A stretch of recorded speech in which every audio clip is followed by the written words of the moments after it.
Welcome to the deep dive. Today, we're zeroing in on a story, or really two stories that are just completely tangled together. They really are. We're talking about Afghanistan, and specifically that very dramatic nickname it has. The graveyard of empires. Exactly. It's a name that's been earned over, what, centuries? Oh, absolutely. It's this reflection of how massive global powers, empires, have marched in with these huge ambitions, only to see them just sort of crumble. And what we want to do in this deep dive is connect that long, long history of failure with the rise of a very specific internal power, the Taliban. Yeah, you can't understand one without the other. Our mission here is to really get a handle on the historical context that allowed the Taliban to rise, not just once, but twice, starting with that first period of rule from 1996 to 2001. Right. And to understand how they rose in the 90s, you can't actually start with them. You have to start with the vacuum they filled. Okay, so let's set that scene. We're talking about the period right after the Soviet withdrawal. That's 1989.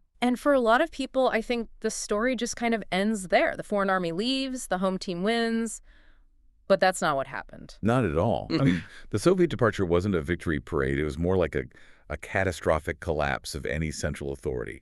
It left this huge, immediate power vacuum. And the Mujahideen, the fighters who had been united against the Soviets, That was the only thing holding them together. Suddenly, that common enemy is gone. and they turn on each other. Instantly. It just spirals into this brutal, multi-sided civil war. It was horrific. The capital, Kabul, was basically reduced to rubble by militias fighting each other for control. So this wasn't just a political fight. It was much more chaotic. It was total lawlessness. You had warlords controlling checkpoints, extorting people. The justice system was gone. Violence was everywhere, especially in the South. The sources are really clear on this. People weren't just tired of war. They were desperate for any kind of order, Any order at all, even if it came with a cost. even at a high cost. And right into that chaos, starting in Kandahar around 1994, this new group appears. The Taliban. And the name itself, Taliban, it tells you something about where they came from, right? It does. It just means students in Pashto. Yeah. They're mostly, young men, Afghan refugees who had been studying in religious schools, madrasas over the border in Pakistan. Their leader was this very low-profile cleric, Mullah Muhammad Omar. But wait, how does a group of, religious students gain any military traction against these hardened, experienced warlords? It was their message and their discipline. They came out of these schools with a very hardline, puritanical interpretation of Islam. Yeah. And that gave them this simple, unified moral code. Which was the exact opposite of the warlord. The polar opposite. The warlords were seen as selfish, corrupt, and violent. The Taliban offered a simple, immediate solution. So they weren't seen as invaders at first. No, not at all. They were welcomed initially.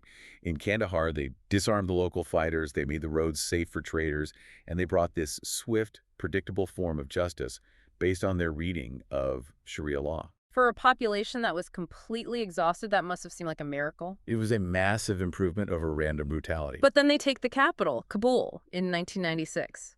And the story changes. It changes almost overnight. It's a dramatic shift. From liberators to something else? To oppressors. Mm.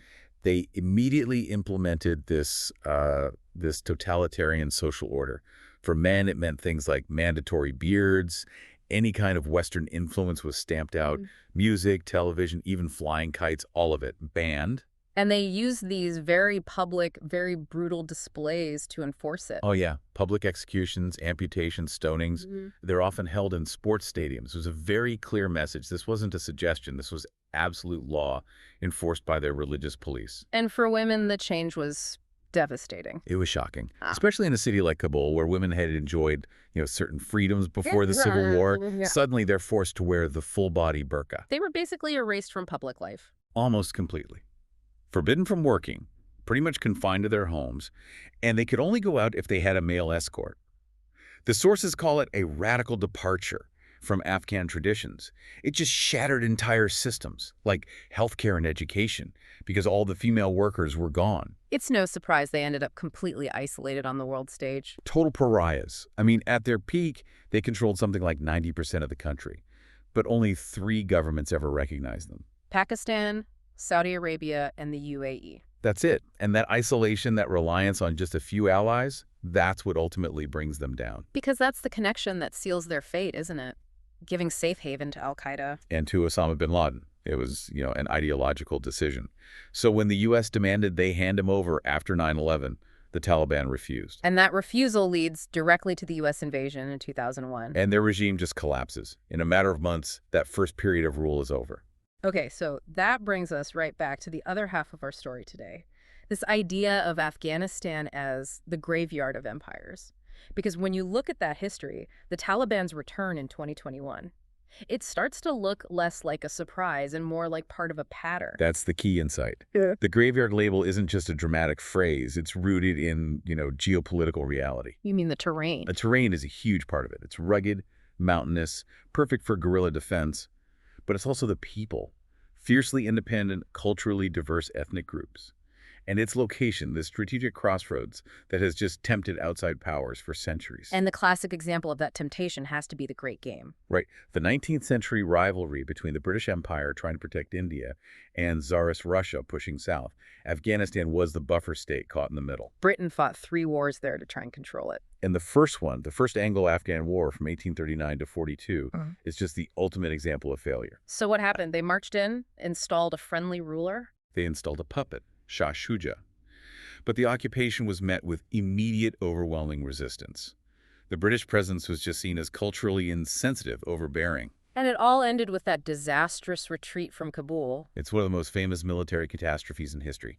In the dead of winter, January 1842, the entire garrison, 16,500 people, soldiers and civilians, they try to march back to India. And the sources say that out of all those people, only one survived. One British surgeon, Dr. Bryden, made it through to tell the story. It's this perfect, brutal encapsulation of what happens when imperial might runs up against local resistance and the sheer unforgiving nature of the Afghan terrain. So Britain never truly conquered the country? Never. They could win battles, sure, but they could never win control. Okay, so fast forward about a century. The next superpower to try its luck is the Soviet Union. 1979, they invade to prop up a failing communist government. They thought it'd be quick. A conventional campaign. But they ran into the Mujahideen, who saw it as a jihad, a holy war against atheist invaders.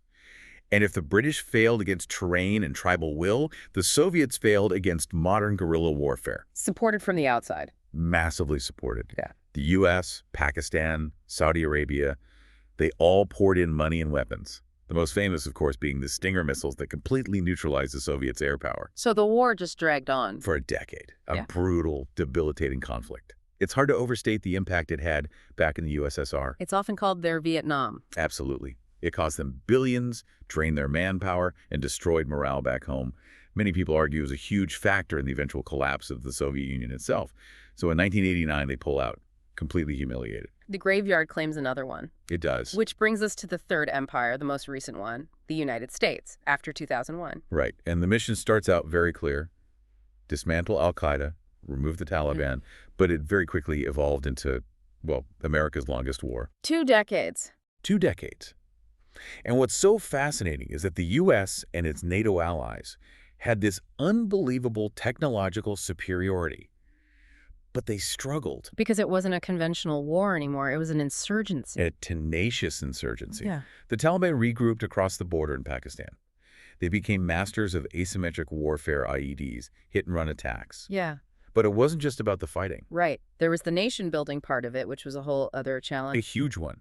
The U.S. struggled not just against the Taliban, but against the endemic corruption and the divisions inside the very government they were trying to build in Kabul. And that just alienated people in the countryside. Right. Exactly.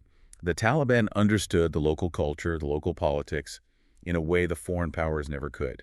They knew they just had to wait. We just had to endure. They had to outlast them. They knew that eventually the political will in Washington and other Western capitals would just run out.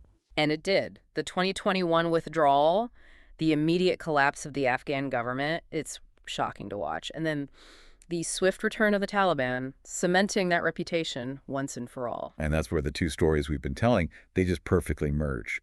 The graveyard of empires dynamic. It shows you how fragile any foreign-imposed order is. Every time an empire is defeated and leaves. It leaves a vacuum.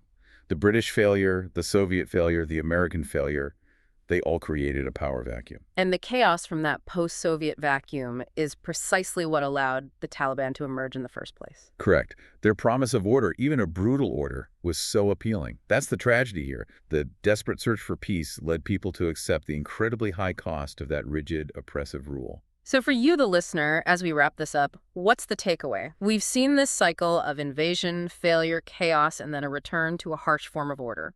Well, here's a final thought for you to mull over. The Taliban's return in 2021, 20 years after they were toppled, it's this powerful reminder of something fundamental. Foreign powers, empires, they can be expelled. But the local forces, the ideologies, the cultural knowledge, the discipline that defeats them, they don't go anywhere. They just wait. They wait for the next vacuum, proving that in Afghanistan, enduring local power, however rigid it might be, always outlasts transient global might.